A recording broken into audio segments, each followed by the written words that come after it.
Eric, not quite as good as the cat music, but we'll take it. Welcome back to Brashenomics. One of my favorite guests joins us, as he does all the time now, Charlie Carter.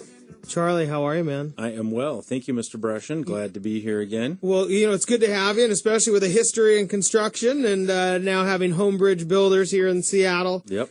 It is always interesting to get your take on kind of the other topics that we've talked about in the show.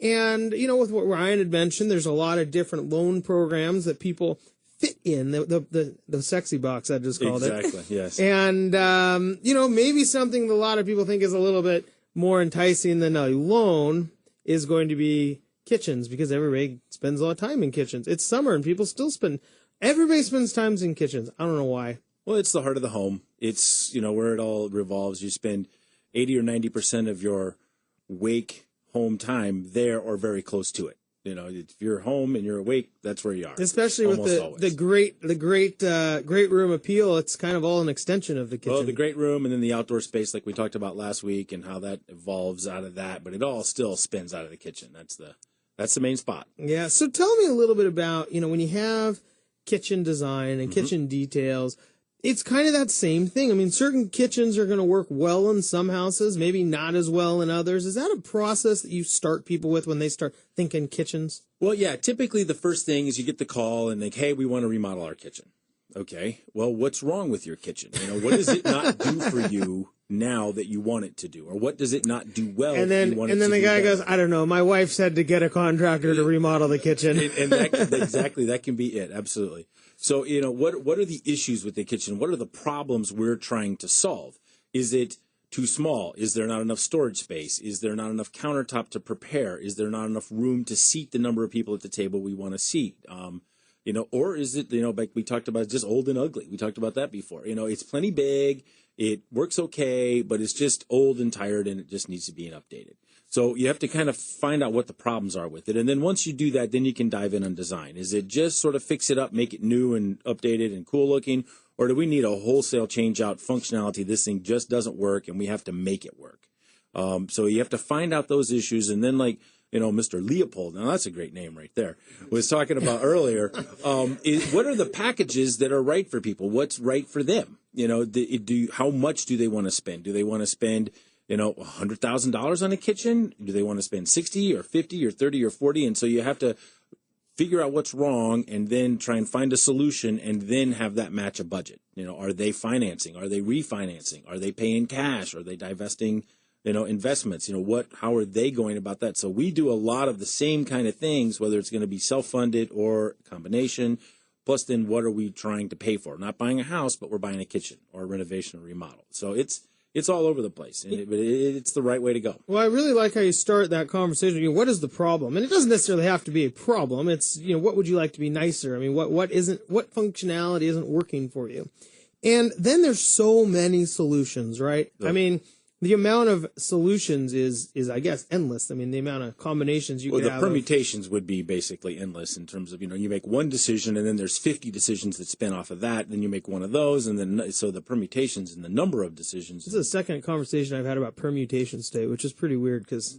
That's a big word for today. It's Monday. A big word for me. Forget the day. So you have one choice that literally, that permeates into many others. Well, yeah, you make you have to pick something becomes the anchor when you're into detailed design. So we've kind of solved our problem. We know where we're going. We have an essence of what the project's going to be. Now we're down to kind of some of the fun stuff, picking things out. And there's always one piece that I refer to as the anchor. And it doesn't matter what it is. It can be the countertop. It can be the floor. It can be a cabinet. It can be backsplash tile. Whatever it is, something, this is this piece. Okay, now everything else has to spin around that.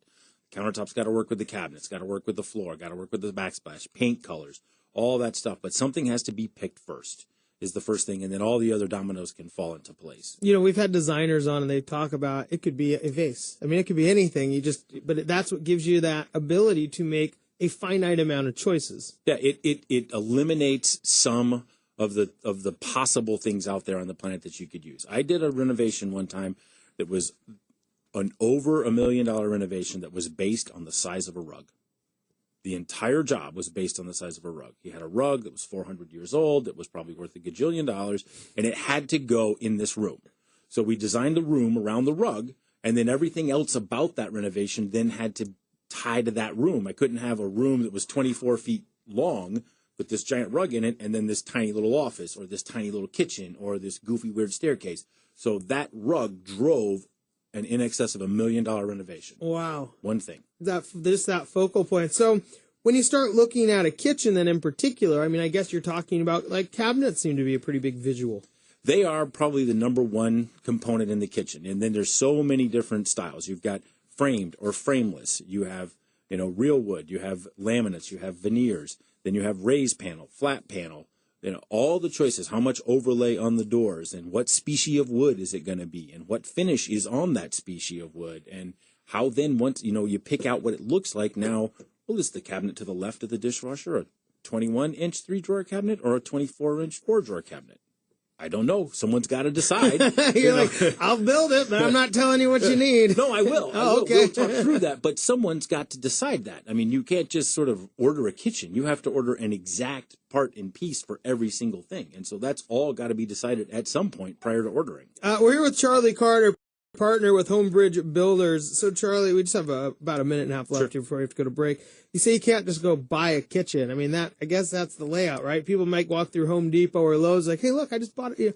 I just buy a kitchen. Yeah, not quite that simple. It doesn't work that way. Well, even the people at Lowe's and Home, do they understand it well enough to know that it takes a lot of detail to figure it out? But it's a lot of work, but that's the things you have to get down to do the best job you can for the client at the best budget number, too. So you really, really work those details early. So what then, I mean, when you start thinking about layout, I mean, this is kind of that drawer piece. It's where's if it's a complete remodel, I mean, it's plumbing. I mean, you can't make a change at some point in time. If you pick where your sink's going to go, you decide you want to change it later, you better have thought that through. Yeah, you have to, once you've ordered cabinets, you're committed. You're down the road. And then there are times when we've realized that we made a mistake and something was going to be significantly better, so we've sacrifice 2 cabinets that we know we're just tossing, and we're going to change a couple pieces, but we really want to minimize that, to not get crazy and wind up redoing it. Because that can get much more expensive. Very expensive. Worst case scenario story on that, old war story, got a kitchen all done. We had gone through all the detail, picked it all out. Guy walked in and goes, yeah, no, I don't like this. Tear it all out. I want to go with the brown we talked about earlier. Probably the guy who had $1 million remodel about a rug. Not the same guy. Charlie, thanks so much for joining us. Really do appreciate it. We have to go to break. Stick around. We're going to bring everybody back to the mics, chat a little more. We'll be right back after this break.